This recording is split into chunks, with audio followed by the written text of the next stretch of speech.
Hi everyone and welcome to another video by the Apostate Prophet. I have been called an alt-righter today. As a pro-Israel, Turkic, ex-Muslim immigrant in America, I am, of course, the best candidate for the alt-right. Oh, I'm also from Germany, that's an advantage. But I would still be a much better candidate for the alt-right if I was still a Muslim, because Muslims, the Muslim community and the alt-right, in being so Jew-hating and so supremacist, have so much more in common together. That's why this incident inspired me to make a video about the deep-rooted Jew hatred in Islam. But I will do that very soon. Right now I want to talk about crazy Quran verses. Today's topic in the Crazy Quran Verses series is that stars are actually missiles for devils. If you're familiar with the topic, you probably know what I'm talking about. There are two Quran verses, or two specific places in the Quran, where the Quran describes stars not only as being on the firmament or in the nearest sky as beautifiers, but it also describes them as dangerous fires and missiles against evil creatures like devils and evil jinns. Let's just read the Quran verse that I'm talking about. It is in chapter 67, verse 5. The Quran says here, "And we have certainly beautified the nearest heaven with stars, and have made them what is thrown at the devils, and have prepared for them the punishment of the blaze." Well, it's probably just a wrong translation. I'm just probably reading the wrong Quran. So let's look at other translations. In this very sweet collection of Quran translations, we find that Sahih International says what I just said. Pict-Hall says, "And verily we have beautified the world's heaven with lamps, and we have made them missiles for the devils, and for them we have prepared the doom of flame." Yusuf Ali, I don't like his translations, but they are generally accurate if you ignore the stupid interpretations by himself. "And we have adorned the lowest heaven with lamps, and we have made such missiles to drive away the evil ones, and have prepared for them the penalty of the blazing fire." If we read another translation by Mohsin Khan, it says, "And indeed we have adorned the nearest heaven with lamps, and we have made such lamps as missiles to drive away the shayateen, devils, and have prepared for them the torment of the blazing fire." Now, if we just look at other translations, it just goes on like this. We see two things. The stars are lamps in the sky, and some of those lamps are also missiles that are used against bad creatures, such as devils.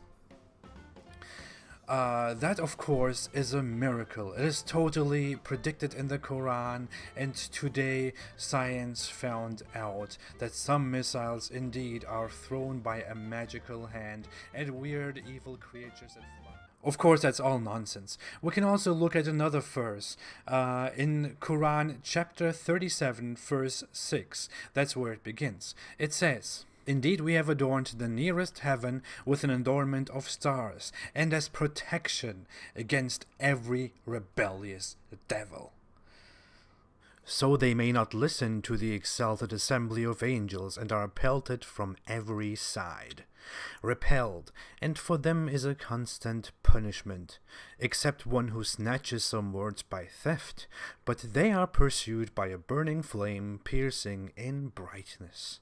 I don't even know what to do with this information right now. I mean, I don't want to look at tafsirs. I don't want to look at interpretations, because is there really any need to look at interpretations when we look at these Quran verses? No.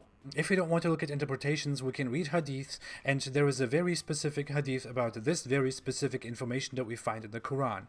It confirms that some stars are actually missiles that are used against devils and evil jinns, the evil ones.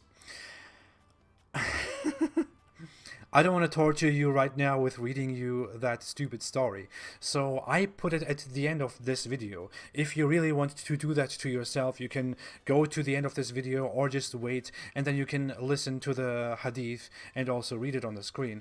But what it basically says is that angels and God and Allah above us somewhere over there transfer important information among themselves. And the evil jinns, when they are not supposed to, they go and listen to those news and fabricate lies with the news and spread them among themselves. And the angels, the loyal angels, to prevent such things from happening, shoot missiles, stars at those bad creatures.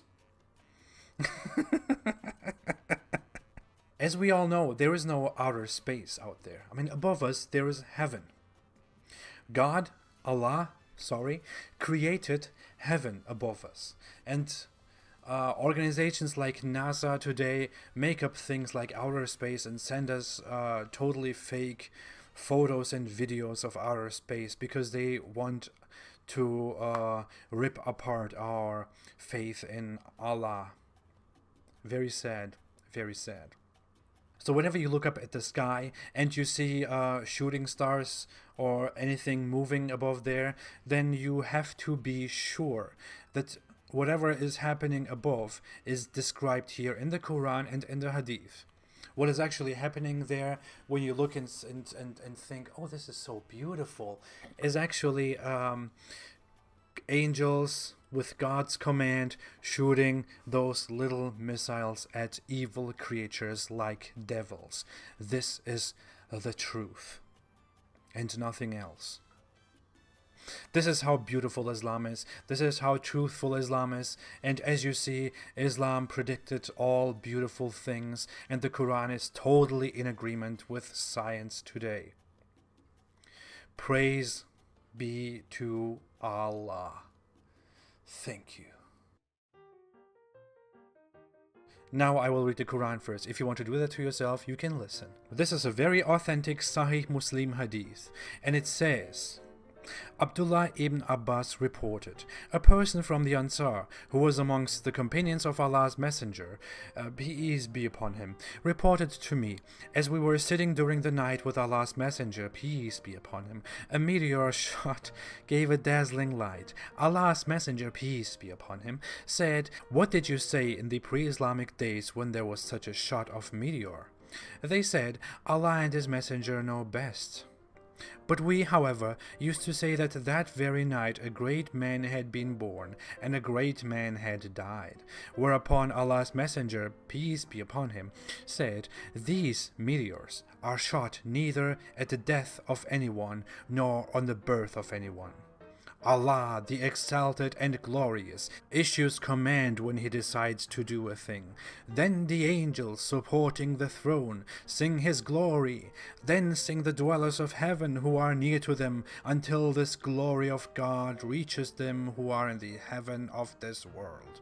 Then those who are near the supporters of the throne ask these supporters of the throne what your Lord has said, and they accordingly inform them what He says. When the dwellers of heaven seek information from them, until this information reaches the heaven of the world. In this process of transmission, the jinn snatches what he manages to overhear, and he carries it to his friend. And when the angels see the jinn, they attack them with meteors. If they narrate only which they manage to snatch, that is correct, but they alloy it with lies and make additions to it. Thank you for watching this video. If you like it, you can subscribe to my channel and also share the videos on social media. You can follow me on social media. I'm very active on Instagram and on Twitter.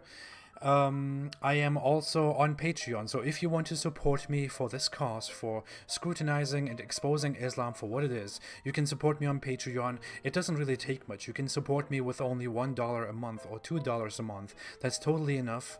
And there are also rewards for supporting me.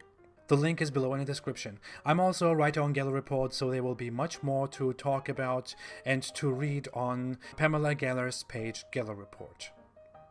I will be back with another video. Until then, have fun and stay away from Islam.